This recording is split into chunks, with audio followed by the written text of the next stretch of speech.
Accidental Surrogate for Alpha. Chapter 2. Ella. 6 days to go. I think, staring at the date circled on my calendar. 6 days until I find out if my dreams are finally going to come true. Or if I have to figure out an entirely different plan for my life. I've thought about nothing else since 𝑘𝐢𝐬𝐬𝐿 inseminated me last week. I'm so anxious to find out if I'm pregnant I haven't even begun to process Mike's betrayal. I'm trying to keep a level head, yet I can't help but imagine my future with this new baby. Try as I might, I catch myself daydreaming about it constantly. I even find myself humming as I get ready for work in the morning.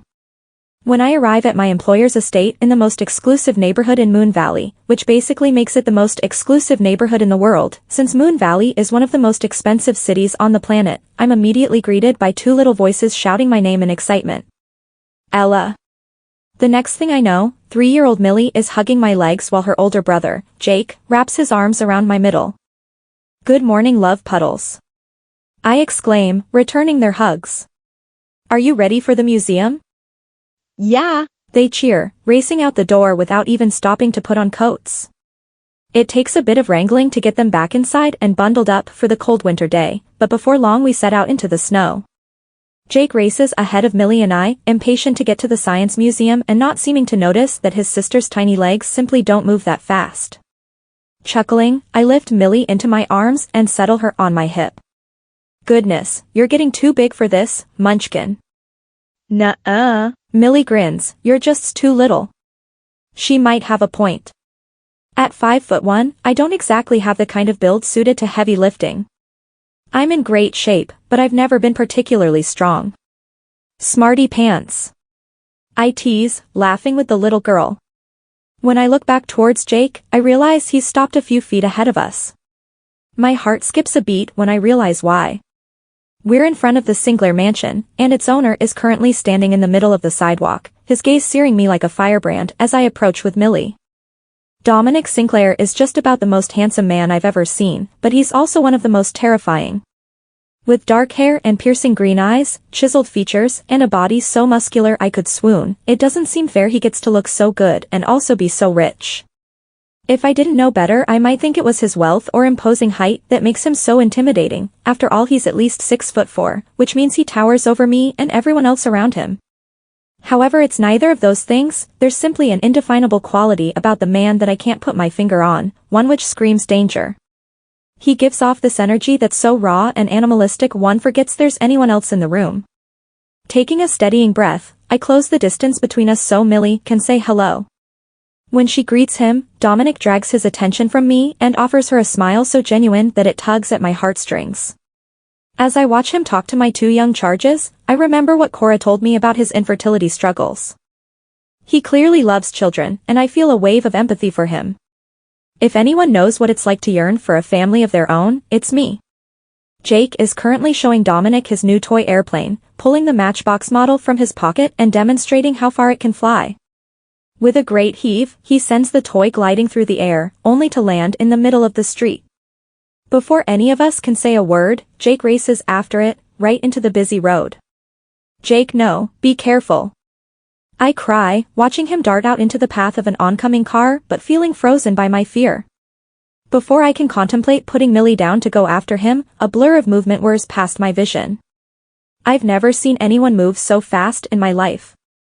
Dominic became little more than a hazy outline of himself, chasing after Jake and pulling him out of the way just before the car slams into them. The vehicle's tires are still screeching when Dominic sets Jake down beside me, his expression suddenly very stern. That was very dangerous. He scolds gently. You should never go into the street without looking both ways first. Jake hangs his head. I'm sorry, I didn't want my plane to get run over. You are 1,000,000 times more important than a toy. Dominic tells him firmly, and you scared your nanny half to death. I'm sorry, Ella. Jake sniffles, looking up at me with wide eyes. I know, sweetheart, just don't ever do that again. I breathe, cuddling him against my side. Thank you so much. I say to Dominic, feeling more grateful than I can express. I have no idea how you moved so fast. It was like something out of a superhero film. Must have been the adrenaline. Dominic shrugs, giving Millie another smile before taking his leave. Enjoy the rest of your day, and stay out of the road, young man. Yes, sir. Jake calls after him, pocketing his airplane. I really am sorry. He adds to me. It's forgotten. I tell him softly, though I take his hand so that he can't run off again. It all happened so fast. I tell Cora later that night. I mean, the more I think about it, the more amazing it seems. One moment he was there, and the next he was gone. It was like magic. Thank goodness Jake is all right. She replies, but rather than looking relieved, her face is twisted into a deep grimace. Studying my sister's expression, I realize her grim demeanor is not just about Jake's near miss. Something else is wrong, and I actually feel guilty for not noticing sooner. Is everything okay? Cora frowns, not really.